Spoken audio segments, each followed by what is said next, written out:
I've got a couple things I'm interested in. One of which is a conspiracy theory that I looked into this week, and I couldn't get enough of because it was so important that, well, I'll just get into it. So this conspiracy purports that Long John Silver's, the fast food seafood restaurant, has never been about seafood. It's been a marijuana laundering drug business the entire time. You have my attention.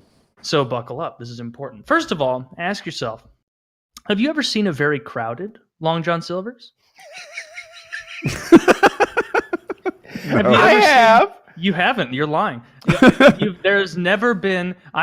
There used to be a Long John Silver's around here. It was the only fast food place that I was like, oh, I can go there because there's no line. I'm in a hurry because I prefer Captain D's. No, everyone does. It's easier to go to the moon than to fake a crowded Long John Silver's, I've heard. Yeah. See, so with that in mind, there's never been a huge line at a Long John Silver's ever. So, and I've got the whole epic written out. So the history is that Long John Silver's started in 1969 in Lexington, Kentucky, from a man named Jim Patterson, and he wanted to have a seafood restaurant, a popular seafood restaurant. That's what he wanted to do, and he wanted to do it fast food because no one had kind of stormed, that no one had done that yet.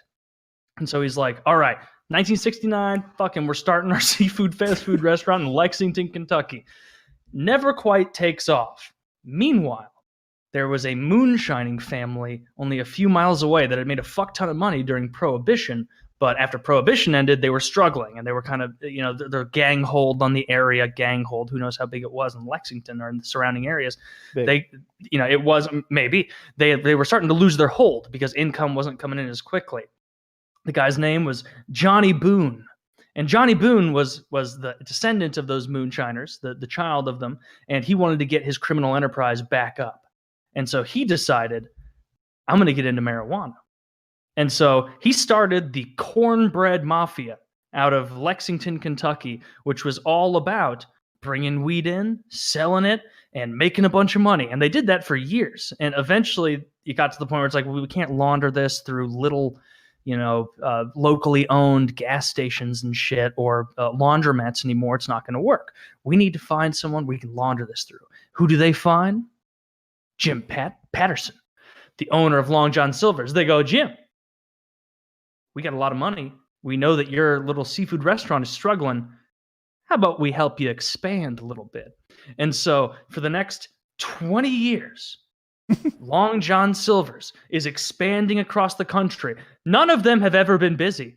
None of them are serving fish. It's all Johnny Boone's weed money coming in, laundering through Long John Silver's, and then they get it back.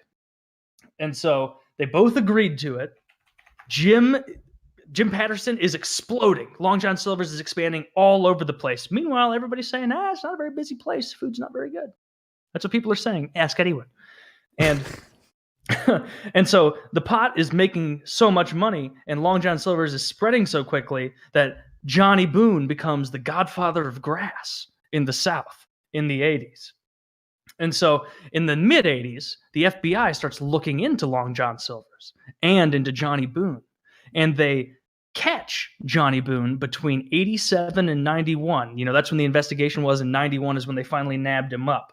And so they nab him up, they put him in prison, but the Cornbread Mafia doesn't want to stop.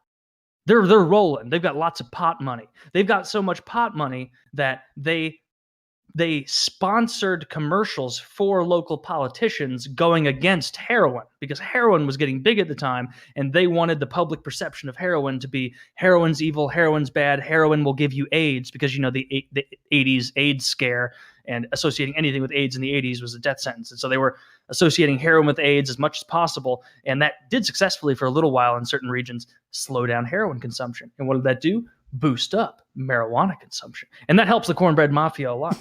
And so the crux of this is that Long John Silver's has never, ever been popular. They've never independently turned a profit. And it was the Cornbread Mafia, initially led by Johnny Boone, that is responsible for the few remaining Long John Silvers. And look this up. Look at how many locations they've closed. You know why? In the last couple of decades, why they've closed Marijuana so legalization? many is because marijuana legalization and the dissolving of much of the cornbread mafia. So all of these things, I'm not saying to believe it. I'm just saying everything I just said is absolute fact. Yeah, none of that's true. No, that's true. I read it online. The thing about the restaurant not being crowded is true, and that's the foundation true. of all of it. Well, the real problem is that fried fish isn't very healthy, and that's not what people are after. And there's a competitor called Captain D's, which is just superior. I don't know if you've ever had the deviled crab at Captain D's, but I think my 6-generation long weed smuggling laundering train is a little more Occam's razor.